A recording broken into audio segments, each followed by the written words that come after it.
Cet outil permet de créer des vidéos par IA avec une efficacité jamais vue. Oui, c'est dingue ce truc. Alors comment ça marche? En gros, une IA générative texte to vidéo ou image to vidéo apprend en regardant plein de vidéos avec ses lunettes spéciales.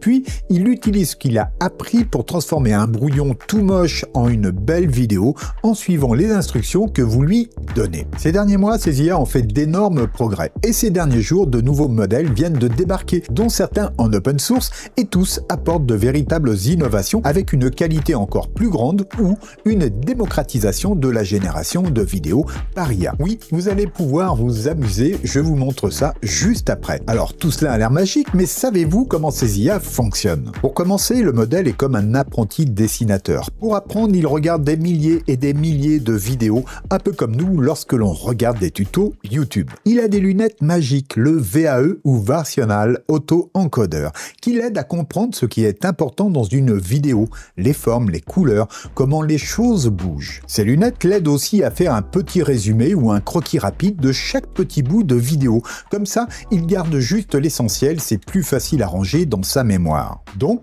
quand vous lui demandez de créer une vidéo, par exemple un chien qui court après une balle, le modèle commence avec une image toute brouillée, comme une télé qui n'a pas de signal, pleine de neige, c'est son brouillon.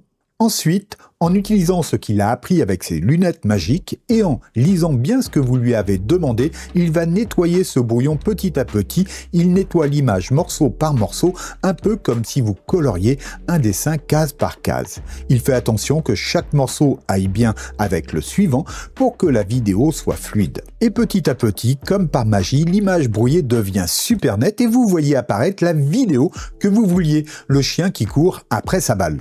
Cette vision du fonctionnement est simplifiée, certes, mais nous aidera à comprendre la suite. Parce que oui, un des modèles que je vais vous présenter innove et règle un des problèmes que la génération IA de vidéos rencontre encore, la cohérence dans le suivi de la scène. Et vous allez voir, c'est très malin et efficace.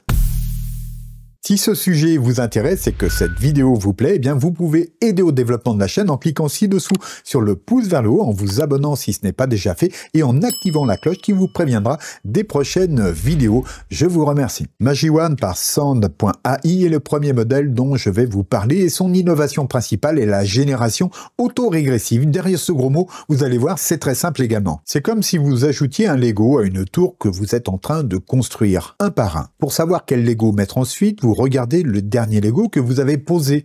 Vous ne pouvez pas mettre le troisième Lego avant d'avoir mis le deuxième, n'est-ce pas? Pour le modèle qui crée la vidéo comme MagiOne, c'est pareil, il ne crée pas toute la vidéo d'un coup, il crée un petit bout de vidéo, on appelle ça un chunk ou un morceau, puis il regarde ce petit bout pour décider comment faire le petit bout suivant, puis le suivant, et ainsi de suite. Chaque nouveau morceau dépend de celui qui vient juste avant. C'est comme raconter une histoire mot après mot, chaque nouveau mot doit avoir un sens avec le mot précédent. Ensuite, à cette recette vient le processus de débruitage auto-régressif. Maintenant, imaginez que chaque petit bout de vidéo que l'ordinateur crée est d'abord tout bruyant ou flou. Eh bien, le débruitage, c'est comme nettoyer cette photo floue pour la rendre nette. Et ce débruitage auto-régressif, c'est nettoyer ces petits bouts de vidéo l'un après l'autre. Quand l'ordinateur nettoie un petit bout flou, il regarde aussi le petit bout précédent qu'il vient juste de nettoyer pour l'aider. En gros, l'ordinateur construit la vidéo petit bout par petit bout et nettoie chaque nouveau petit bout en s'aidant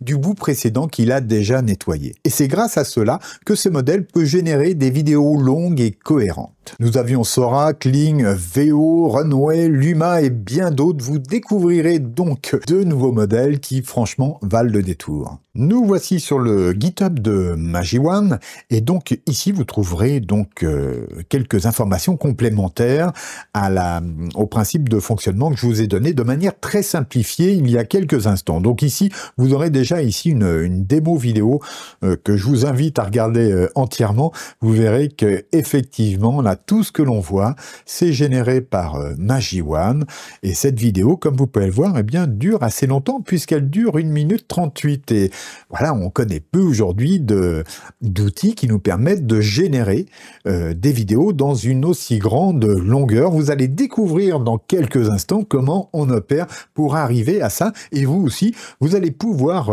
créer votre mini-film. En tout cas, voilà. c'est possible aujourd'hui avec Magi One, et vous pouvez remarquer ici qu'il y a une belle cohérence déjà dans le personnage, en tout cas, voilà, tout au long de ces images, de ces différentes scènes, on reconnaît le personnage principal ici, qui pourtant revêt de bien curieux costumes, comme vous pouvez le voir. Donc, ici, vous avez un résumé du fonctionnement, donc du VAE à base de transformateurs, hein, de transformeurs en quelque sorte, et puis aussi le principe donc de génération à débruitage autorégressif, morceau par morceau, qui vous est plus précisément expliqué ici, et puis ensuite vous trouverez donc quelques évaluations donc de ce modèle par rapport à ses confrères, et vous verrez qu'il s'en sort quand même plutôt très bien. Bref, le lien est en description. Maintenant, on part sur Magi One. Donc tout commence par la création d'un compte hein, sur le lien que je vous mets en description.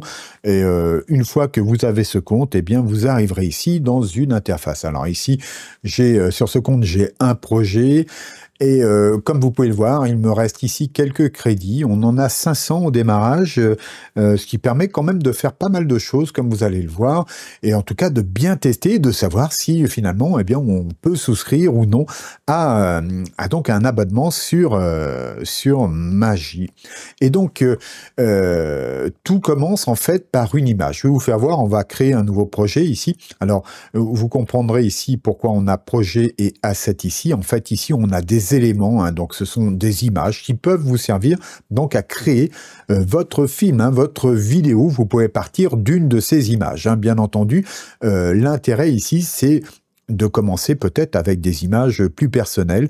Et donc, tout simplement, on va créer un nouveau projet. Et à partir de là, on va aller sélectionner une image, donc soit dans les assets proposés par Magi, ou ici, en allant chercher une image sur notre disque dur. Et puis voilà, je pourrais partir de celle-ci, par exemple, auquel cas, eh bien la vidéo, le film généré va débuter en fait par cette image-là.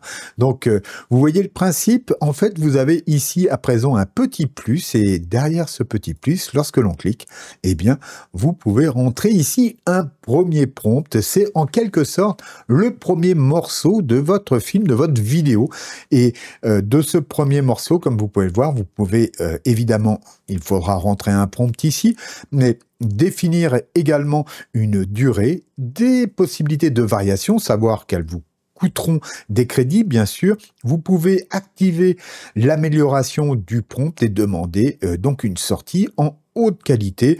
Comme vous pouvez le voir, la haute qualité se paye, hein, voilà, c'est comme ça.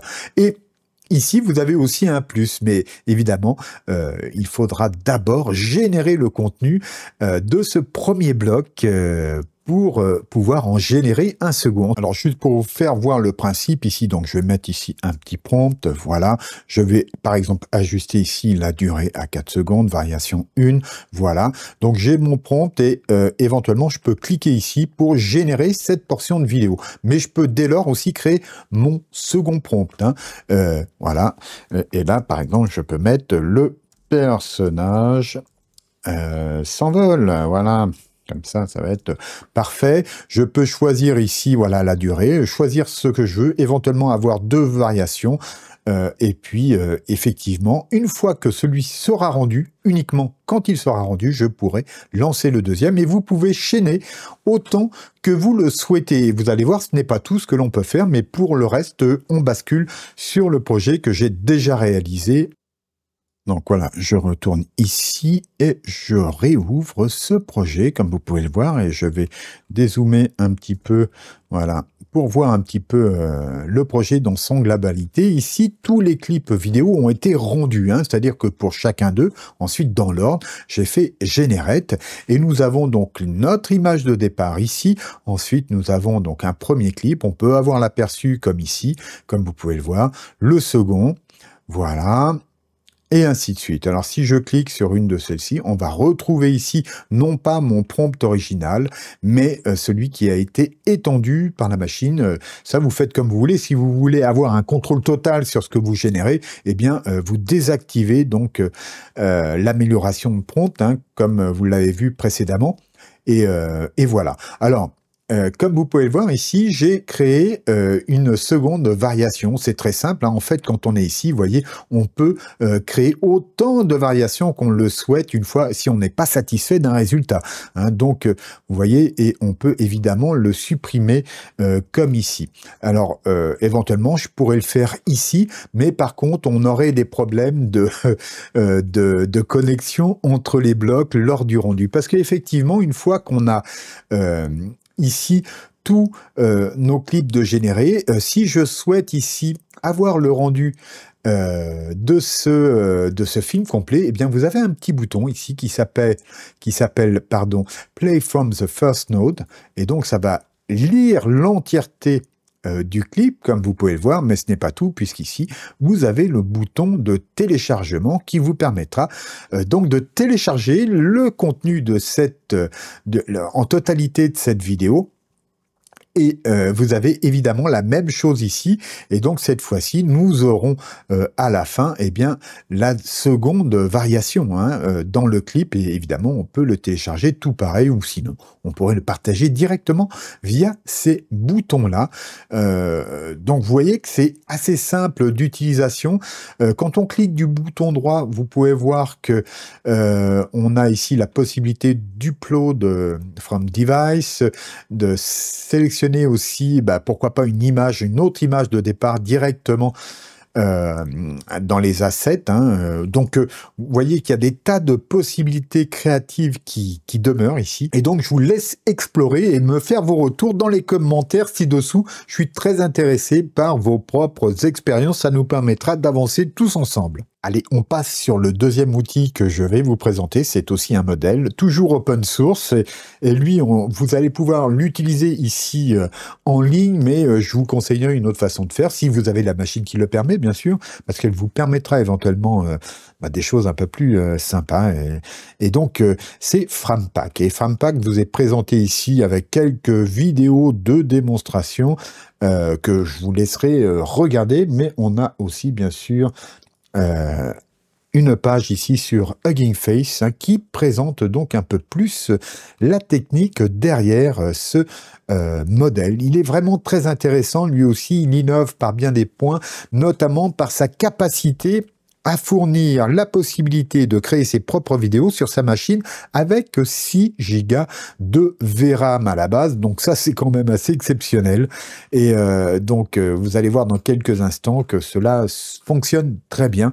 Et je vous ai préparé quelques petits exemples que nous allons pouvoir regarder ensemble. Donc, c'est parti. On va sur ma machine. Eh bien, voici Frampack installé via Pinocchio. Donc, si vous ne connaissez pas Pinocchio, regardez sur la chaîne les précédentes vidéos que j'ai fait sur cet outil. Il permet d'installer des IA de tout type sur votre ordinateur. Alors ici, attention, c'est du NVIDIA only. Il faut absolument une carte NVIDIA. Et cela fonctionnera même si vous n'avez que 6 gigaoctets de VRAM. Donc, ça n'ira peut-être pas super vite. En tout cas, moi, j'ai une 4070 avec 12 gigaoctets de VRAM. Et donc, voilà, cela fonctionne bien comme vous allez le voir, même si je couperai les temps d'attente au montage, bien évidemment. En tout cas, on retrouve la même interface, mais cette fois-ci complètement en anglais que ce qu'on a vu il y a quelques instants, avec un certain nombre de paramètres ici. Alors le principe est très simple. Ici, on va ajouter une image. Je vais prendre celle-ci, par exemple. Voilà. Et ici, on va se mettre un prompt. Un prompt qui nous dit, donc, voilà, une image apparaît progressivement sur une vieille télé brouillée. À partir de là, on a ici quelques paramètres. On a le seed, ici, on a la longueur de la vidéo. Par défaut, c'est à 5 secondes. Vu que ça va assez vite, je vais le laisser à cette vitesse-là. On a le nombre de steps, donc vous pouvez l'augmenter pour avoir plus de qualité. Vous avez la CFG aussi que vous pouvez modifier. Bon, vous pouvez faire vos expérimentations. Et puis ici, vous pouvez augmenter la quantité de RAM que vous préservez. Donc, et ici, vous voyez, donc c'est réglé à 6 Go. Donc, de VRAM. Donc, c'est à peu près tout ce qu'on a à dire, sauf peut-être ici le T-Cache, hein, qui est donc un système qui va permettre d'accélérer la création de la vidéo, mais au détriment de certains points comme la qualité des mains, des doigts. Effectivement, dans ce cas-là, ça peut être de moins bonne qualité. Donc, ça sera à choisir entre la qualité et le temps. Pour notre télévision qui n'a pas de main ni de doigts, eh bien, on va laisser comme ça. Et tout simplement, eh bien, je vais lancer ici la génération. Et ce qu'il faut bien comprendre ici, c'est que là encore, ce modèle est très inventif. Il procède lui aussi par... avec de l'autorégression, il me semble. En tout cas, c'est à vérifier. Vous me le direz en commentaire si jamais je me trompe. Et il est relativement rapide parce que moi, en quelques minutes, j'obtiens des vidéos exploitables ici sur ma machine, ce qui n'était pas vraiment le cas jusque-là. Donc, vraiment très intéressant. J'ai mis ici le prompt en anglais parce que j'ai l'impression que ça fonctionne mieux avec lui. Et voilà, donc on se retrouve là dans quelques instants pour voir la progression de la génération de cette vidéo. Alors voilà le processus a démarré et comme vous pouvez le voir ici, on a un petit aperçu donc des premières images latentes sur lesquelles il travaille actuellement. Et donc on va voir voilà le résultat final dans quelques instants. Et comme vous pouvez le voir ici, nous sommes au 7e pas. Et voici donc que la vidéo est en train de nous être livrée. Comme vous pouvez le voir, on a ici une première partie de l'image qui arrive. Alors, il semblerait que nous touchions au but, que cette vidéo va nous être livrée dans quelques instants. En tout cas, ici, on est sur la dernière phase donc de génération et nous pourrons la voir dans la totalité. Alors comme d'habitude, hein, le temps est beaucoup plus long. Pourquoi? Parce que il y a OBS qui tourne ici en même temps. Et donc, comme à chaque fois, voilà, j'ai de la VRAM qui est occupée et forcément, ça va moins bien. Bon, et bien cette fois-ci, la vidéo est terminée. Donc effectivement, ça a mis un peu plus de temps. On a bien nos 5 secondes de vidéo. Alors, c'est pas le film de l'année. Hein. J'en ai fait des meilleurs. Je vous les fais voir à présent à l'écran. Mais en tout cas, voilà, c'est la possibilité de générer de la vidéo par IA de qualité directement sur sa machine ici à la maison. Alors bien sûr, vous pouvez aussi le faire dans le cloud. Hein. Vous avez diverses possibilités pour ça. Et comme vous pouvez le voir, eh bien vous pouvez monter de très longues vidéos. Mais bien évidemment, il vaut mieux avoir dans ce cas-là un gros GPU pour que ça aille quand même plus vite. Hein.